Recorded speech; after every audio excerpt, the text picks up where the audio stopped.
Creo Plus introduces real-time collaboration, enabling multiple users to work together simultaneously on a design in a single secure environment, leveraging the benefits of the cloud and enabling richer communication across your organization in order to streamline product development and enhance design quality. As collaboration is an integral part of SaaS, it's included natively in Creo Plus, so any user accessing Creo Plus will now see new icons on the top right of the Creo Plus window to either create a new collaboration session or to join an existing collaboration session. Under the folder browser in Creo Plus, you will now see a new section for collaboration, through which you can access a portal page showing you all of the collaboration sessions you have access to. This sessions page is accessible either through the embedded browser in Creo Plus or even a standalone browser. You can create a new collaboration session by clicking on the new icon and providing a name and description for your collaboration session. In this example, I'm creating a collaboration session to design a check valve. Once the session has been created, it'll show up in the folder browser under the portal link. You'll notice that the collaboration session is currently empty.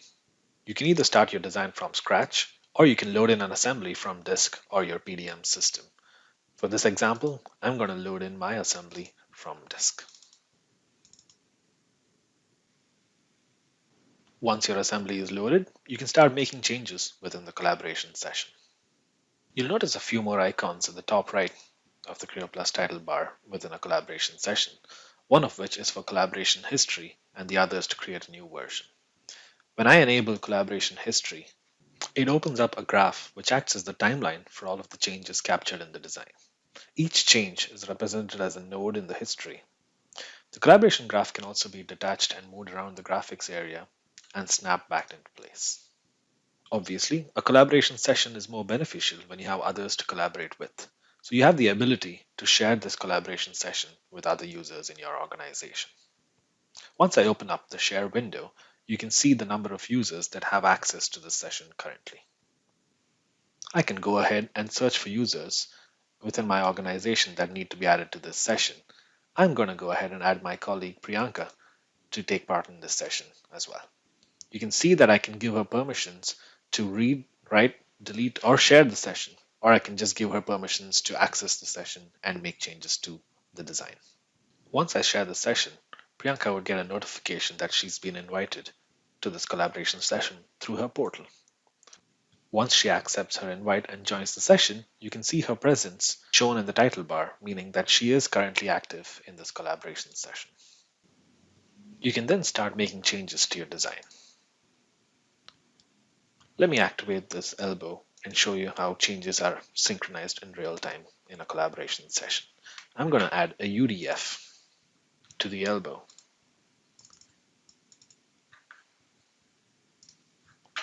You'll notice when I'm adding the UDF that there's an edit icon that shows up in the model tree. What this means is that I am working on this part and it becomes locked off to every other user in the session.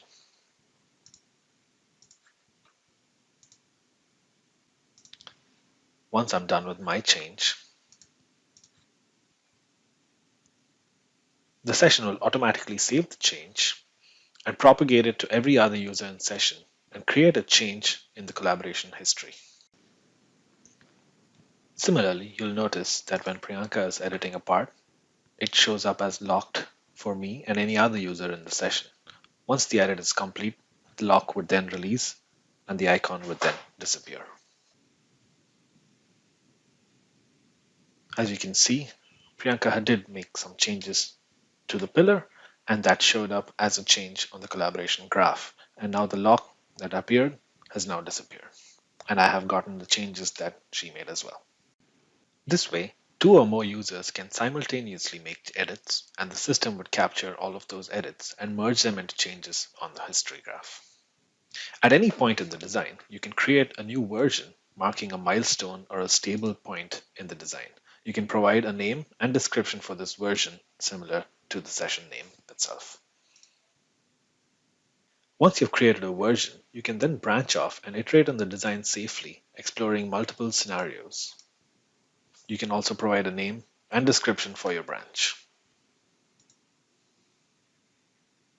Any user that is not on that new branch is not affected by any changes made on the branch and can continue to work on the current design.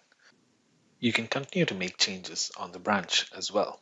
In this example, I'm going to change the diameter of the body.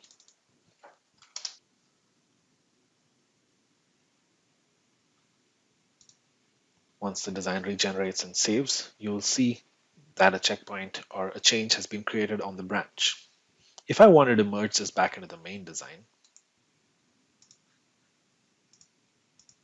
I simply have to activate my current design and then merge the changes from the branch into the current design.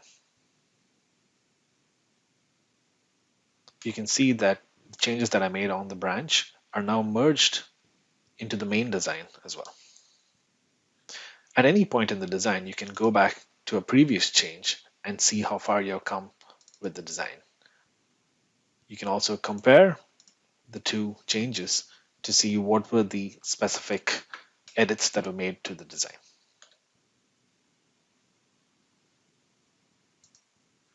Once you're done with a collaboration session, you can exit that session. Creo would ask you if you would like to retain the objects in session or erase the objects in session. Either way, the contents of the collaboration session will continue to be available via the collaboration portal.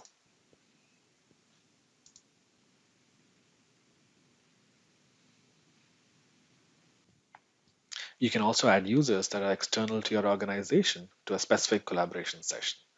This is an admin level task, and the admin would have to invite the guest user via the admin portal. For this example, I'm going to add a test user external to my organization and provide a role that's called guest collaborator.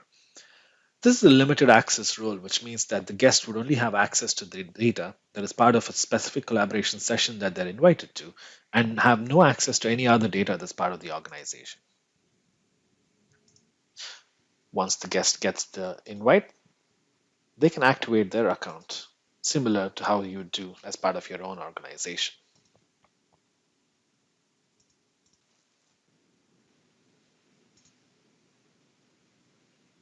Once the guest activates their account, you can go ahead and invite the guest user from the share dialog from within Creo Plus. As you can see, the guest user is denoted by a small icon, and they can then have access to this session and this session alone.